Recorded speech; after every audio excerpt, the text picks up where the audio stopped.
Qual é a tua dificuldade nessa noite? Eu não sei qual é a tua dor nessa noite. Eu não sei qual é o teu problema, mas hoje o Senhor, Ele já está entrando com providência nesse momento, querido.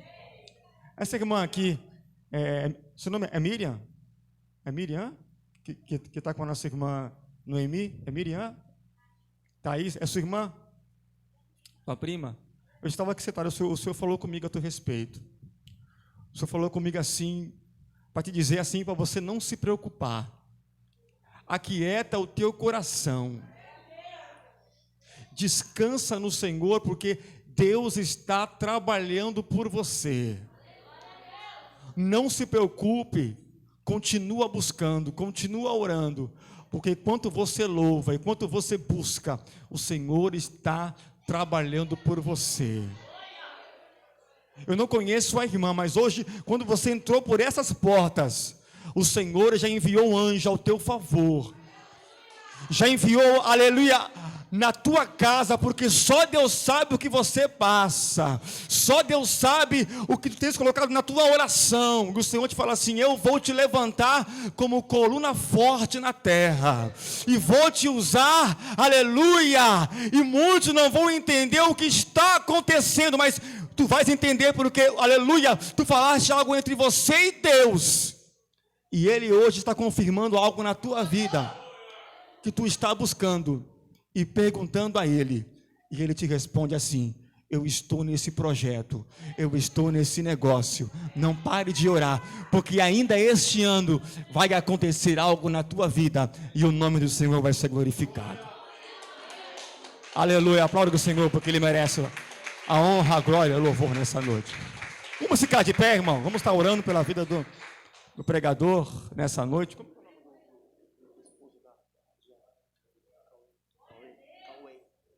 Cauê, vem aqui orar. Vem aqui, profeta. Vamos usar aqui os profetas que estão aqui na casa do Senhor. Aqui tem vaso de Deus. Então vamos usar os vasos que estão aqui para trabalhar também nessa noite. Orar pelo servo do Senhor.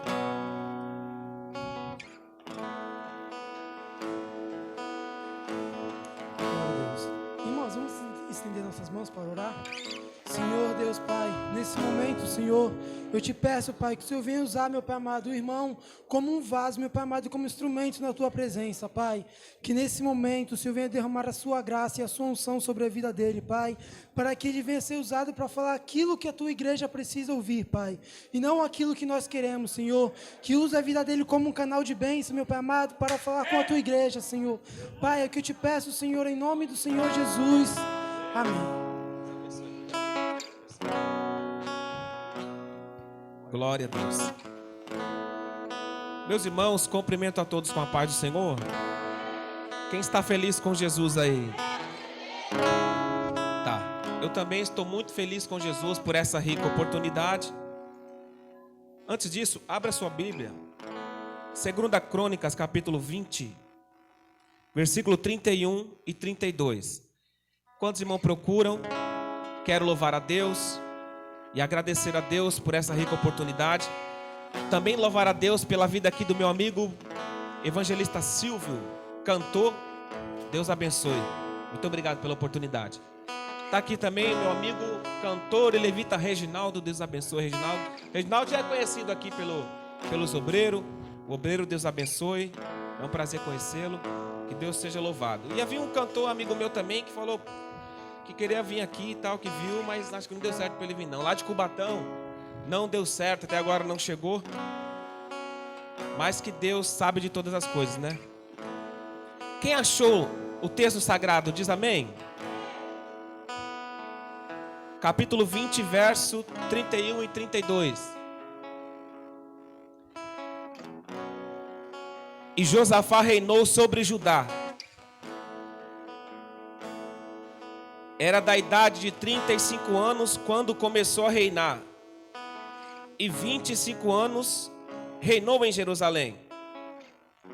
O nome de sua mãe era Azuba, filha de Sili, e andou no caminho de Asa, seu pai, e não se desviou dele, fazendo o que era reto aos olhos do Senhor. Amém? Tome seu assento, por favor, por alguns minutos.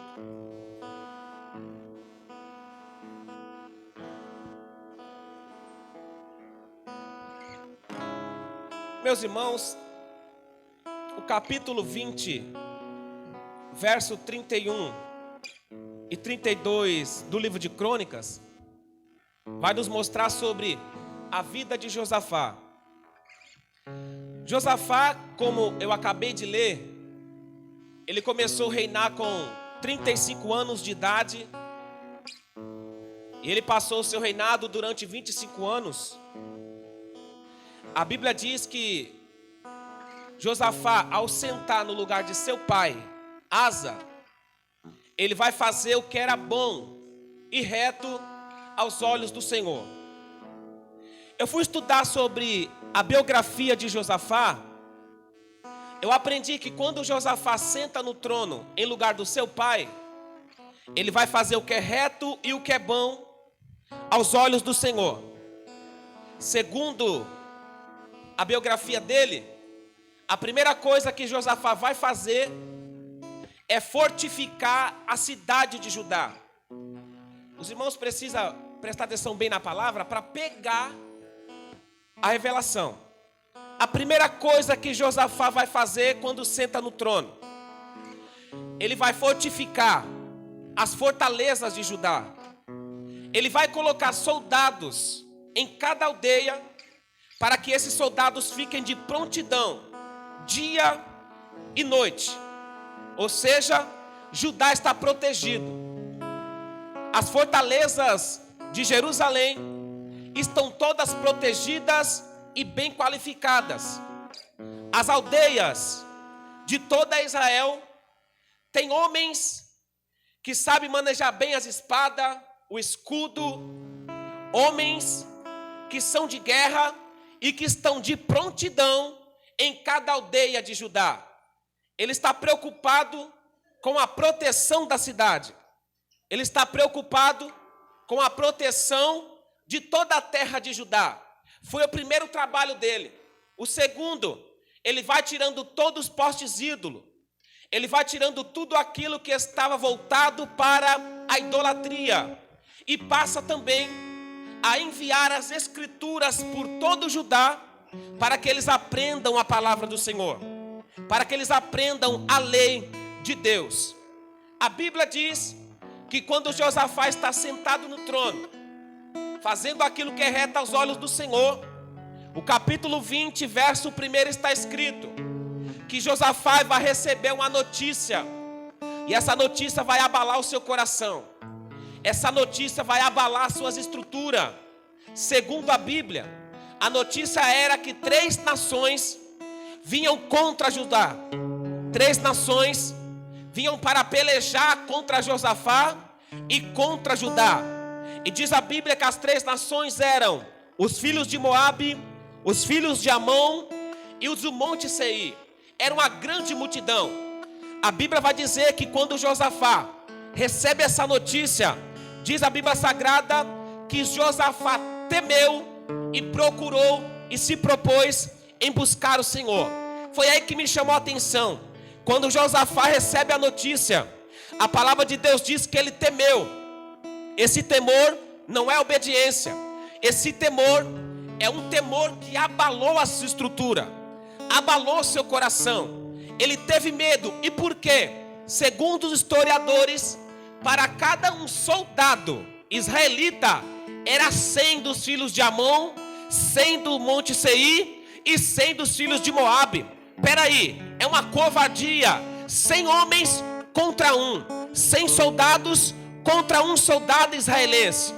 É uma grande covardia. Aí eu entendi por que é que Josafá está temendo, por que é que Josafá teve medo, porque era uma grande multidão. Segundo a ótica humana, essas 3 nações, elas pisariam em Judá como se pisem uma formiga nos dias atuais. Humanamente falando, não tinha possibilidade de Josafá ele ter vitória. Humanamente falando, não tinha condições de o exército de Josafá obter vitória contra essas 3 nações. Mas por que Josafá temeu? Porque a luta era grande. Por que Josafá temeu? Porque o exército era uma grande multidão. Por que Josafá temeu? Sendo que as cidades estavam fortificadas. sendo que a cidade estava protegida. Sabe por que Josafá temeu? Porque ele sabia que nessa luta, arma não poderia protegê-lo, escudo não poderia protegê-lo, espada não lhe daria vitória. Por quê? Ainda que ele tinha um bom exército, ainda que as cidades estavam fortificadas, ainda que a cidade estava protegida, mas a grande multidão que vinha contra Josafá, ele olhou e disse: aqui não tem jeito não, só alguém pode nos dar vitória, o nosso Senhor, o Deus que fez os céus e a terra. A primeira lição que eu aprendi aqui dentro desse texto é que tem situação na nossa vida que o nosso dinheiro não nos traz vitória, a nossa inteligência não vai trazer vitória, o que eu tenho à minha disposição não me dará vitória.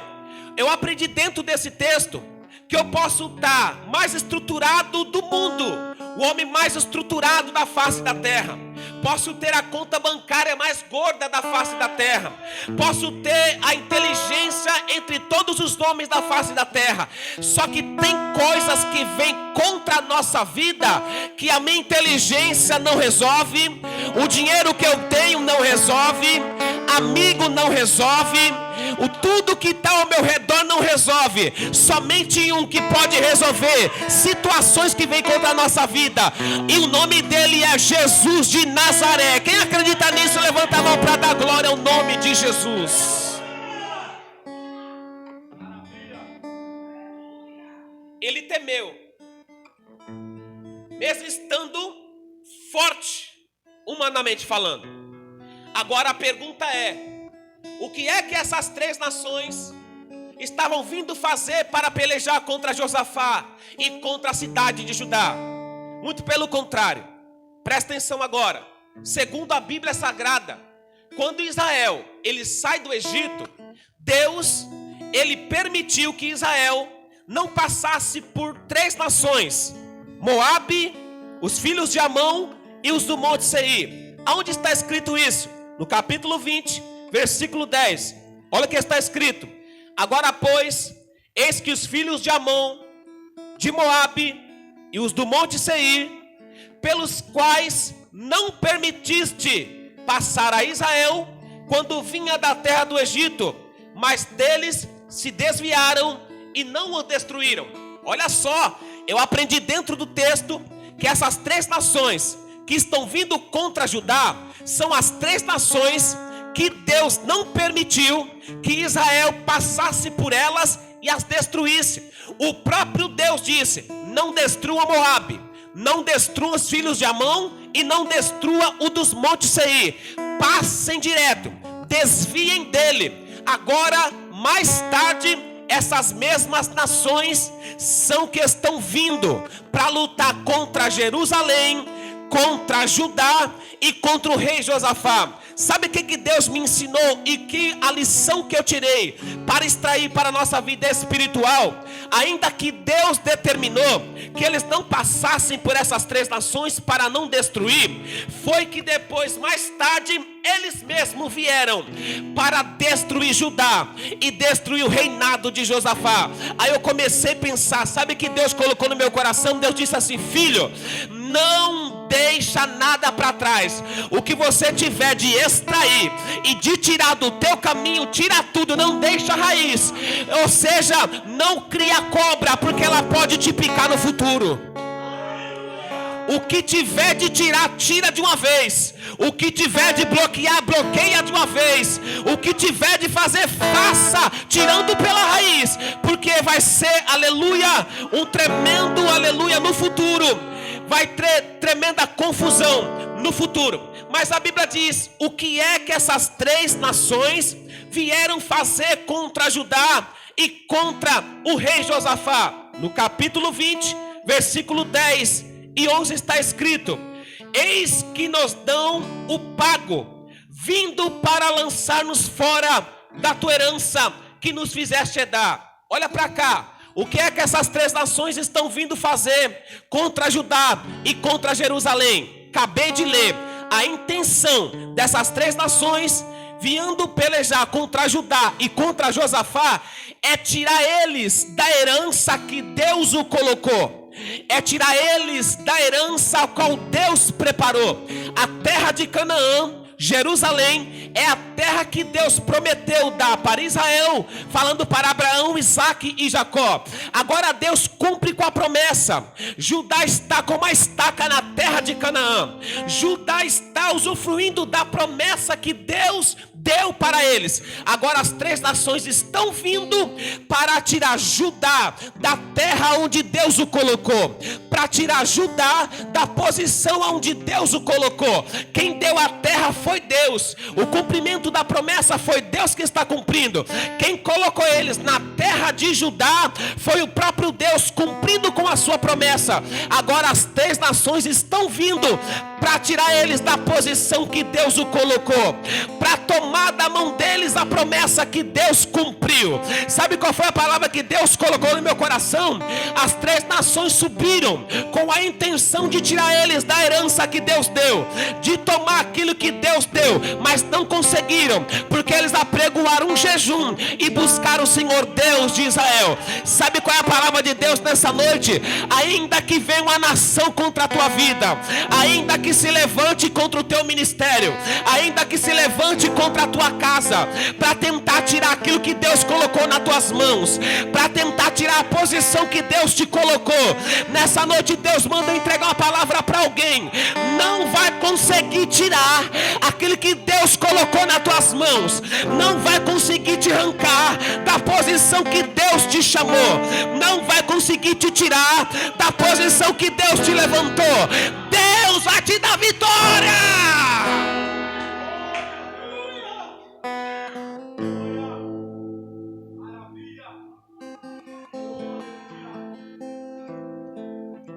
Quem deu a terra foi Deus. E agora querem tirar Israel da terra que Deus o colocou. Aquilo que Deus nos dá, Satanás não tem o poder de tirar. Aquilo que Deus nos coloca em nossas mãos, Satanás não tem o poder de tirar aquilo que Deus coloca em nossas mãos. A posição que Deus te colocou, Satanás não tem o poder de tirar da posição que Deus te colocou. O ministério que Deus te deu, Satanás não tem o poder de tirar o ministério que Deus te deu. Você não pegou, mas o casamento foi Deus que te deu, Satanás não derruba. A posição foi Deus que te colocou, Satanás não derruba. O ministério foi Deus que te deu, Satanás não tira. O teu filho foi Deus que te deu, Satanás não vai ceifar, porque o Deus de Jacó, de Abraão e de Isaque está aqui.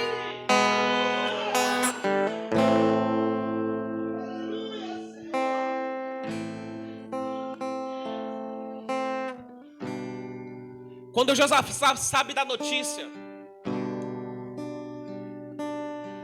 Josafá se pôs em buscar o Senhor e apregou um jejum. Aqui é lindo. O que é que nós fazemos quando recebemos uma notícia ruim? O que é que nós fazemos quando a notícia soa aos nossos ouvidos e é uma notícia ruim? Josafá se pôs buscar ao Senhor e apregoou um jejum. Muitos de nós, quando recebemos notícia ruim, a primeira coisa que fazemos é murmurar e falar contra Deus. A primeira coisa é reclamar. A primeira coisa é dizer Deus não está na nossa vida. A primeira coisa é dizer Deus não está conosco.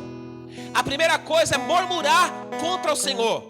Mas diz a Bíblia que Josafá, ele vai buscar a Deus e apregoar um jejum. E quem busca a Deus e apregou um jejum, não tem macumba que fique de pé. Quem busca a Deus e apregou um jejum, não tem palavra contrária que derrube esse crente. Quem busca a Deus e apregou um jejum, não tem como não receber vitória da parte de Deus.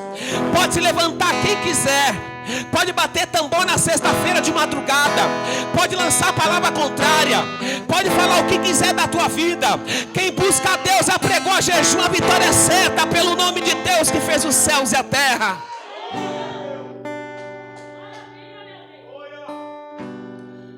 Judá se ajuntou, apregoou um jejum, se reuniram crianças, mulheres, todo mundo no pátio novo do templo em Jerusalém. Eles vão buscar a Senhor e jejuar e pedir socorro. Eles oram a Deus. Aí que vai me chamar a atenção.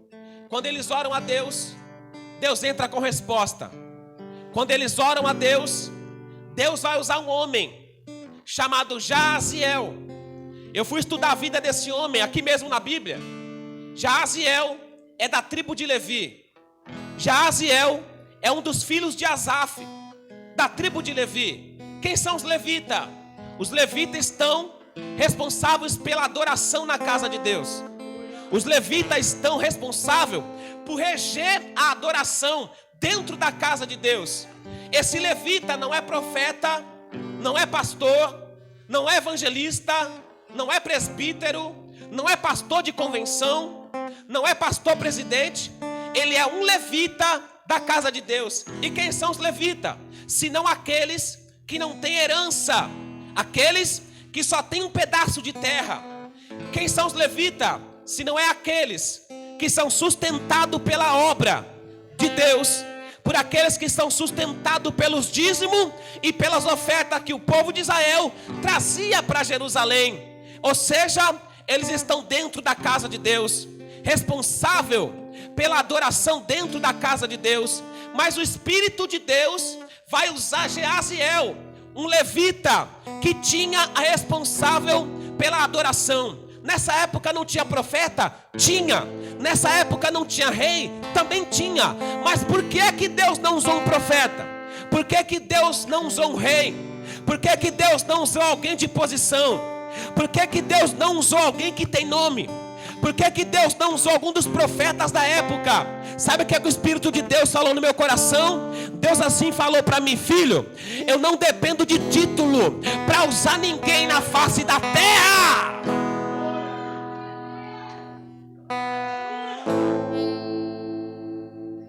Eu não dependo de título para usar ninguém.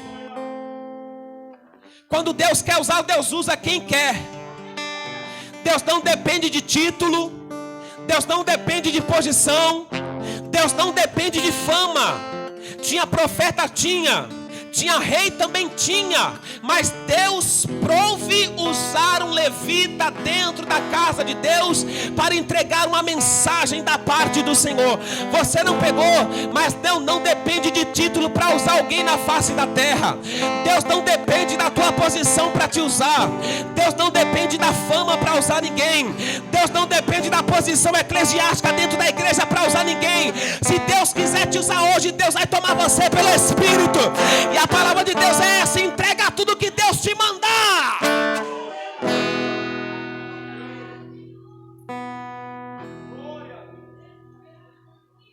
Deus não depende de título para usar ninguém. Só que hoje em dia,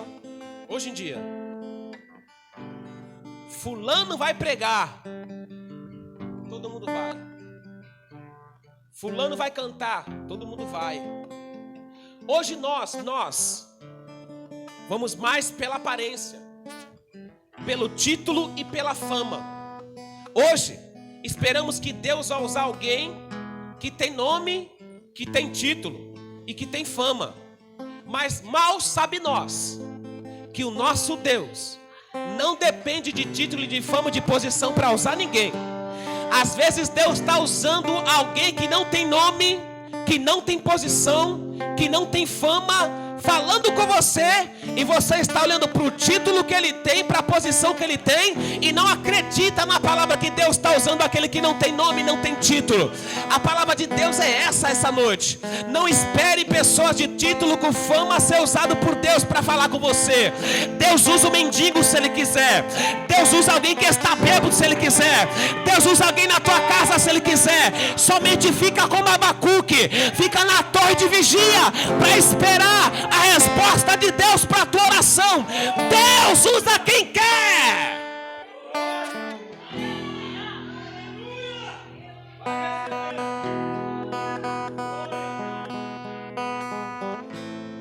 Deus vai usar um levita.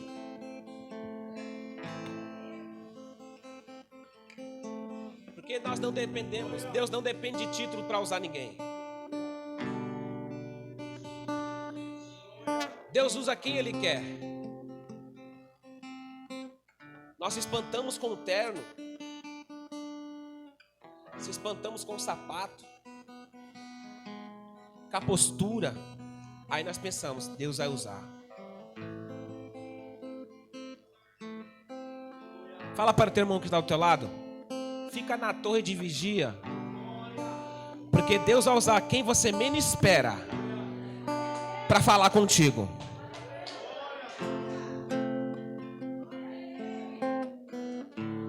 O Espírito de Deus toma Jaziel, um levita da casa de Deus.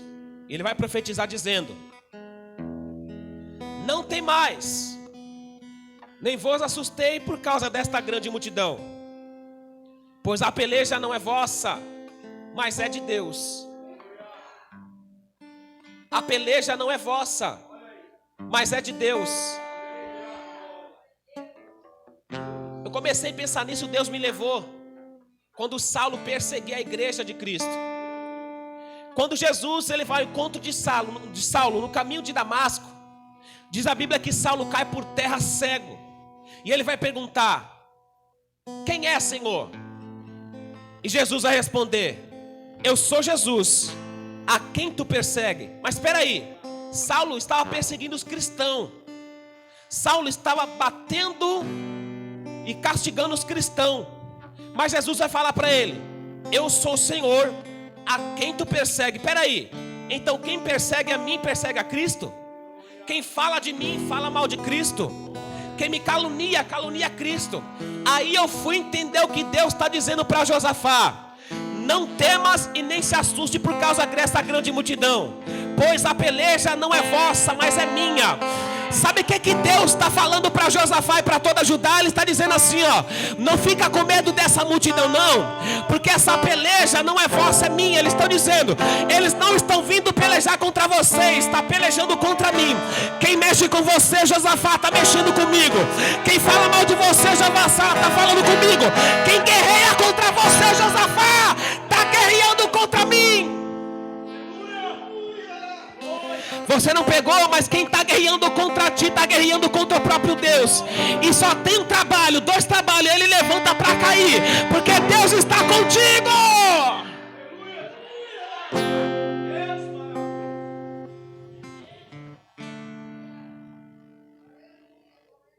E Deus continua falando, dizendo: amanhã vocês descem contra eles.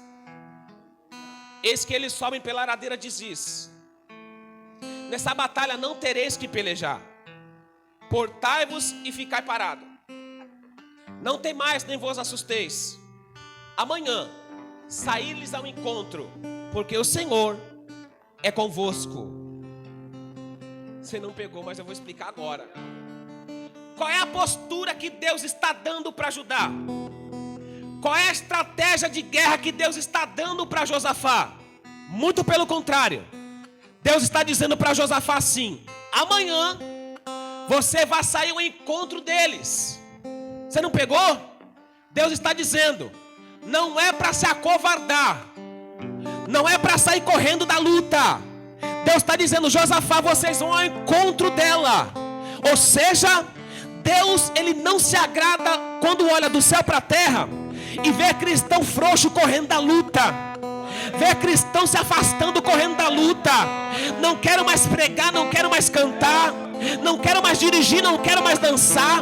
Quando a luta vem, Deus me trouxe hoje só para falar para alguém. Deus está dizendo: essa luta se levantou, mas não é para você correr dela não. Enfrenta ela. Por quê, Senhor? Porque Deus é contigo. Fala para o teu irmão que está do teu lado: Deus está dizendo, é para você enfrentar. Ainda que a luta seja grande, é para enfrentar. E qual é? Porque Deus está conosco. Se Deus está conosco, não tem gigante, não tem faraó, não tem Nabucodonosor, não tem mar vermelho, não tem muralha que não possa cair por terra.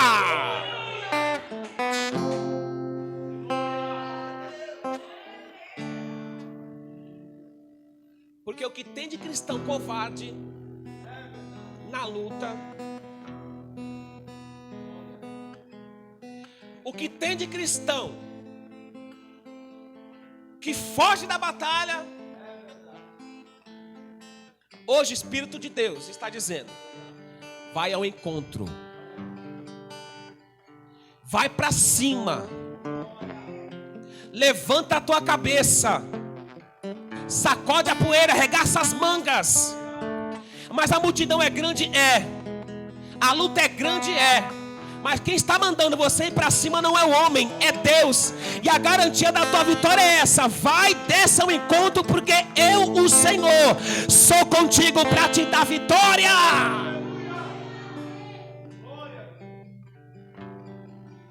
Quando eles ouvem a mensagem, eles se prostram com o rosto em terra e adoram.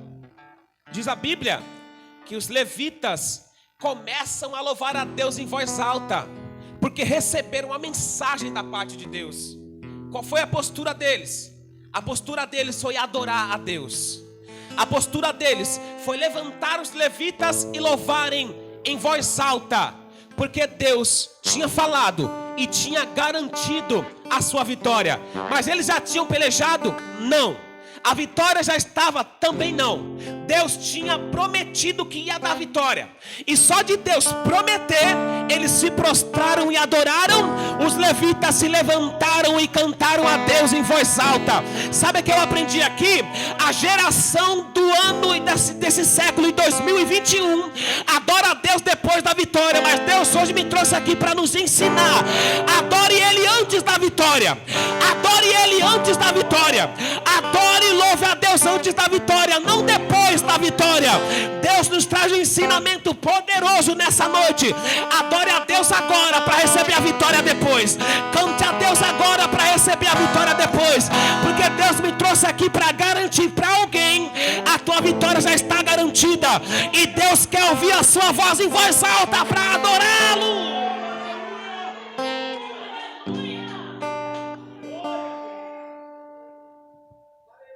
Porque nós aprendemos primeiro a vitória e depois adora.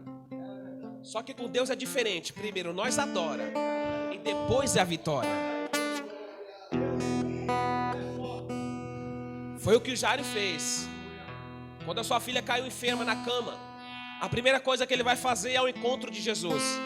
E qual foi a postura dele ao chegar na presença de Jesus? Se prostrou e adorou. Depois que ele se prostra e adora, Jesus vai na sua casa e ressuscita a sua filha que estava morta. Você não pegou? Fala para ele aí: adora primeiro. Adora, que a tua vitória já está garantida no futuro. Mas a luta está vindo aí, a luta está grande, não interessa. Não tem luta grande para adorador na face da terra. Não tem luta que fique em pé para adorador na face da terra. Esse adorador já amanhece adorando. Esse adorador já amanhece cantando. Mas está desempregado, mas eu não paro de pregar. Não tem nada no meu armário, mas eu não paro de cantar. Eu só tenho esse terno para vir para a igreja, mas não paro de louvar. Porque eu sei que o meu Deus vai me dar vitória no futuro. Cadê os adoradores? Cadê? Levanta a mão para adorar a Deus. Levanta a mão. Deus está dizendo: me adora hoje que eu te dou vitória amanhã. Me adora hoje que eu quebro o laço amanhã. Me adora hoje que eu arranco os trancos amanhã. Me adora hoje que eu liberto amanhã.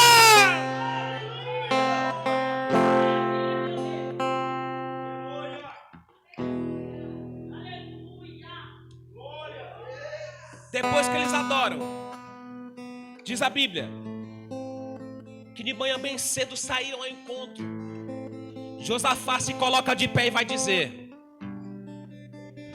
credes em Deus e estareis seguros. Crede nos seus profetas e prosperareis. Olha para cá agora. Crê em Deus e estará seguro. Beleza. Mas agora, crê nos profetas de hoje, tá difícil. Não estou generalizando, mas o que tem de profetada por aí, eu creio nos profetas, claro que creio. Só que a Bíblia me diz que eu tenho que ter discernimento de espírito para ver se é Deus que está dizendo ou não é. Porque hoje nós se encantamos com os ternos, com as gravatas, com a boa postura, com a boa oratória. Aí dizemos, é Deus que falou. Aí apontamos e dizemos, não é Deus que está usando. Deixa eu te contar um testemunho. Estava pregando numa certa igreja. O irmão estava profetizando. Minha esposa comigo no altar. E ele dizia para ela, eu te vi em cima do monte, junto com a tua mãe. Depois, quando eu cheguei em casa, eu falei, Isa, fala um negócio para mim. Você já foi no monte com a sua mãe? Sabe o que ela disse para mim? Eu nunca pisei em um monte. Minha mãe nunca foi no monte, nem sabe nem o que é isso. A profecia foi de Deus ou foi da carne? Foi da carne. Para crer nos profetas nos dias de hoje, tá difícil, não vou generalizar. Tem homens e mulheres de Deus que entrega a profecia e pode ter certeza, se cumpre na risca, se cumpre na risca. Mas temos que ter discernimento de espírito, principalmente com esses aí pela internet, que fala que Deus que está dizendo, está revelando até, aleluia, a identidade. Tem que tomar cuidado. Diz a palavra que temos que ter discernimento de espírito, fazer prova para ver se é Deus que está dizendo ou se não é Deus que está falando. Aleluia. Nessa noite o Espírito de Deus vai descer na casa e vai dar discernimento para você saber se é Deus que está usando ou não é. Deus vai dar discernimento para saber se é Deus que está usando ou não é. Receba em nome de Jesus Cristo a graça do discernimento nessa noite, em nome de Jesus de Nazaré.